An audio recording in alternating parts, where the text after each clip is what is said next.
This is the BMW i7, and it just might be the most impressive car I've ever driven. Welcome back to Four Wheels in the Seat. My name's Alex Dalrymple, and this is a channel where you can see new cars reviewed every week. If you haven't subscribed already, can you please do that? Just hit the button down below and give me a like as well if you enjoy the video. The BMW i7 is seriously one of the most impressive cars I've ever come across. In fact, the only thing I really don't like about it is the fact that I've got to give it back on Friday. It's a big car, but somehow manages to look smaller than it is. And the technology in it is just mind-blowing. I could seriously talk about this car for hours, but I'll try to keep it short. From the front, there is no mistaking that this car comes from Bavaria. Its large kidney grille actually looks a little more in proportion here than it does in the 4 Series. I also like the split-level headlights. The top driving lights here, which do double duty as turn indicators, are actually made from Swarovski crystals. And there's an additional LED that surrounds the kidney grille, so if this car pulls up behind you at night, you know that you've got a big beamer right behind you. From the side, you get an idea of just how big this car is. Despite looking a little bit smaller, it is actually 5.4 meters long, which can make parking a little bit of a challenge. It also rides up quite high, but you can raise and lower the air suspension at the push of a button as well if you need some additional clearance. I wouldn't normally talk much about doors in a car review, but these are too cool not to talk about. You can open the doors of this car in a few different ways. You can put your hand in the slot and pull it open, as you would with any other car. I think most of us know how to do that. The other option is to push the button here and let the car open the door for you. It'll also close automatically as well, and all 4 doors of this car have the same trick. Now, the other cool thing is that if the car detects an object blocking the door, like another car or a wall or something like that, the door will just open to a point and then stop. And then once the object is cleared, then it will continue to open some of the way, at least by itself. At the back here, we've got tail lights that look sort of vaguely similar to the ones found in the 3, 4 and 5 Series. Bumper down the bottom there with a couple of cutouts where the exhausts would go in the regular petrol-powered 7 Series. Powered tailgate, hiding a 500 litre storage space, which is actually pretty good. And there's additional storage under the floor as well for your charging cables, and there's a rear pass-through to the back seat for longer items like skis. In the very large engine bay sits an electric motor, and there's a second one on the rear axle, giving this car all-wheel drive. Together, the 2 motors produce 400 kilowatts of power and 745 Newton meters of torque, which propel this 3-ton behemoth to 100 kilometers per hour in just 4.7 seconds. A full charge will give you 625 kilometers of range, or so BMW claim, and to charge from 10 to 80% at a high-speed charge, it will take 34 minutes.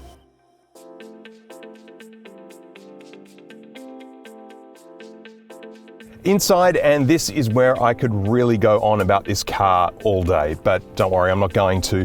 In fact, I probably haven't even discovered half of its features. There is that much here to talk about. First up, the materials in the cabin. Well, there's carbon fiber, leather, and crystal.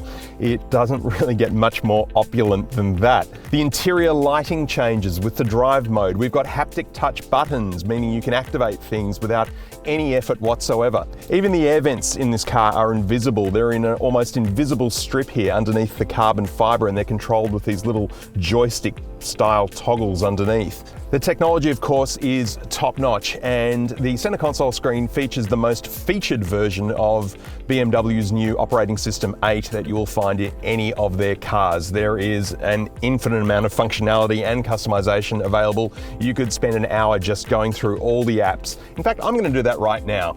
Not all of them, and it's not going to take an hour. Wireless Apple CarPlay, of course. The car also has its own native navigation, but it will default to the CarPlay maps if you're using that already. Then we have My Modes, which are not just drive modes. Some of them do affect the way the car performs, like sport and efficient, but then you have other modes like digital art here, which changes the entire ambience of the cabin and changes the color of the crystal style strip here along the middle of the car car and makes it all purple to match the digital artwork here on the center screen. Sport mode certainly does liven up the performance of the car a little bit and uses a bit more battery power as you'd expect. It also makes the bolsters of the driver's seat here hug you in a little more tightly. And the massage function has also just turned itself on, which is quite interesting. I didn't actually ask it to do that, but this car does remember your preferences, so I must have turned it on at some point and just forgotten to turn it off. Other OS 8 features include the weather, the news, your seat comfort. Of course, there is infinite adjustment available with these seats, and you can run all of that through the screen and do the front passenger from here as well. The ambient lighting, of course, allows you to change the brightness and the color of this beautiful crystal strip here on the middle of the dashboard, which extends onto the doors as well. There's also an interior camera in here, which I discovered by accident. It's actually quite funny. So I've flicked that on and you can see me here talking on the screen. But if I push the smile button and then there's a message that says, please smile to take a photo, I've now got a in-car selfie, which I can send to a phone or email it to myself. The sound system is by Bowers & Wilkins and features no less than 35 speakers and includes 4D sound, which actually adds a deep rumbling feeling to your seat for those really deep bass notes. So you're really feeling the music. This is truly one of the most extraordinary sound systems I have ever seen or heard. And actually you literally do see it, because when you put the car into one of the display modes here through the center console screen, the speakers here and the doors light up in a yellow color, which looks really, really awesome. Moving down, we've just got a very few controls here. Pretty much the entire climate control is run through the center console screen, but you can make adjustments to the temperature with the plus and minus controls here on the screen quite quickly. There's also the hazard button here, and watch what happens when you turn that on. Everything flashes red. This whole crystal strip just turns to red. Moving down, we've got wireless phone charging, some cup holders, and then here in the lower middle console, we've got the crystal, Swarovski crystal no less, jog wheel here to control the center console screen if you don't want to use the touch functions. We've also got a crystal gear changer and a crystal volume knob here as well, plus shortcuts for your drive modes and the button to lower and raise the air suspension if you need a bit more ground clearance.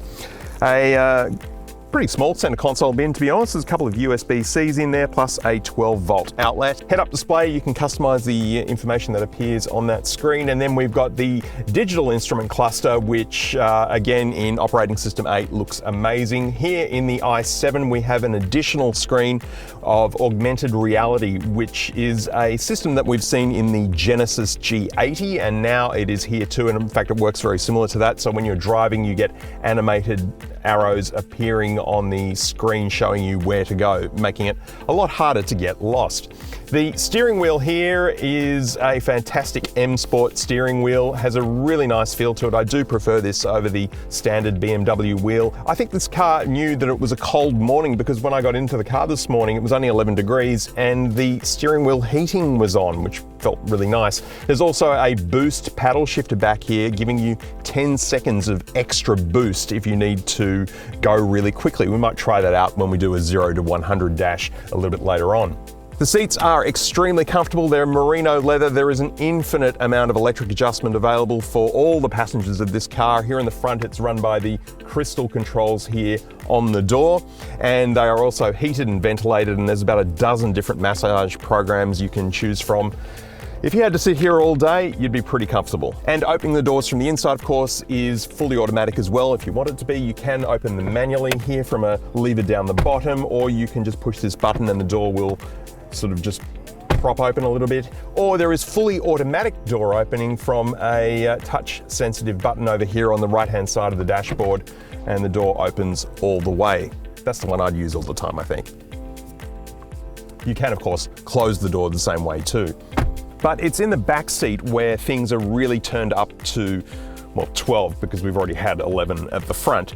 And with a lot of these cars being sold into limousine fleets, backseat comfort is a major priority, and believe me, BMW have not put a foot wrong here. So we've got more of this beautiful merino leather and loads of legroom. It is so comfortable back here, but that's just the tip of the iceberg. On the armrests are a couple of touch screens which are about the same size as an iPhone and work in a similar way, giving rear seat passengers control over a number of the car's functions, including what mode it is in, so long as it doesn't actually affect the actual drive mode. So we can access relax, expressive and digital art modes from here. We can also control the music that is being played, much to the chagrin of the driver, I'm sure. Rear seat passengers can also adjust their seating angle and get comfortable on a long journey, as well as control the blinds that come up on the windows here and on the rear window. We also have the armrest here, which features wireless phone charging and a couple of pop-out cup holders with a little additional storage bin here with 2 USB-C chargers. So all up, it does feel a little bit like business class in the 1990s, but it's missing one thing. What are you going to watch to keep yourself entertained when you're sitting here in your business class luxury? Well, you need a screen. Well, that's okay because the i7 has that too. When you push the theatre mode button, out comes the crowning glory of this car, a massive 32-inch 8K screen that's touch sensitive and has access to Netflix, YouTube. You can even play Crossy Road on it. Unfortunately, this car doesn't have the eSIM, so I can't actually show you a lot of these functions. And for an additional $7,000, there is the option of executive lounge seating for the rear seats here, which allows this seat to recline even further, pushing the front passenger seat forward and turning it effectively into a footrest, giving you a very lounge-like feel here while you enjoy your favorite big screen movies here in the back seat. Well, as you can imagine, from a luxury electric sedan with an eye to the limousine market, it is really, really quiet in here. The only noise is the Hans Zimmer composed electric engine noise, which sounds futuristic and I actually really like it. While it's a very easy car to drive, you do notice that it is a very big car. I mean, it's not heavy. The steering actually feels really light. If anything, maybe just a bit too light. But you do notice its size, especially when you're going around a roundabout or down a narrow alleyway or just anywhere where there's not much clearance. You do become very aware of this car's girth. So because of its size, it can be a little bit tricky to get into parking spaces, but if you do manage to get yourself into one that you don't know how you're going to get out of, this car actually remembers your last, I think it's 50 meters of steering inputs, so it can actually get itself out of a tricky car space automatically.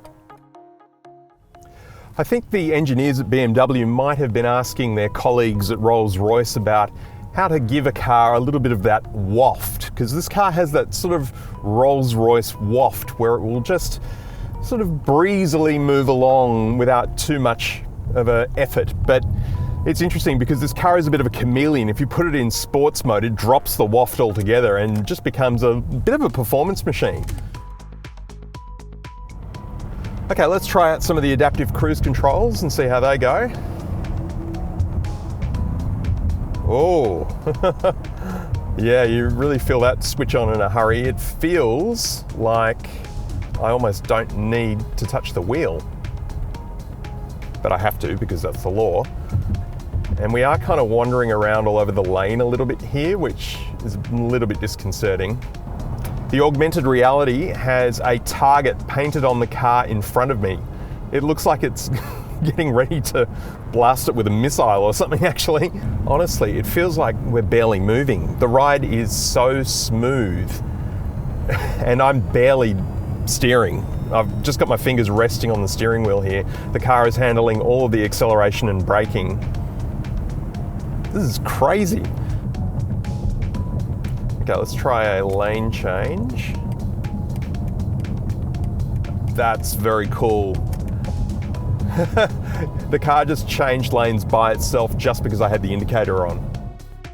All right, 0 to 100 in the BMW i7 is 4.7 seconds. So let's put it into sport mode, hit the boost paddle here on the steering wheel, and here we go.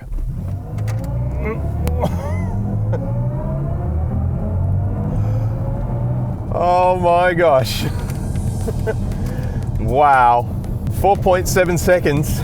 Geez, for a 3-ton car, that is pretty amazing. The BMW i7 is the very pinnacle of what a car can be, bringing together the latest tech with luxury that doesn't feel old world or like it's out of a British club from the early 20th century. It's a glimpse into our future, and for the select few who can afford it, the future is looking pretty exciting.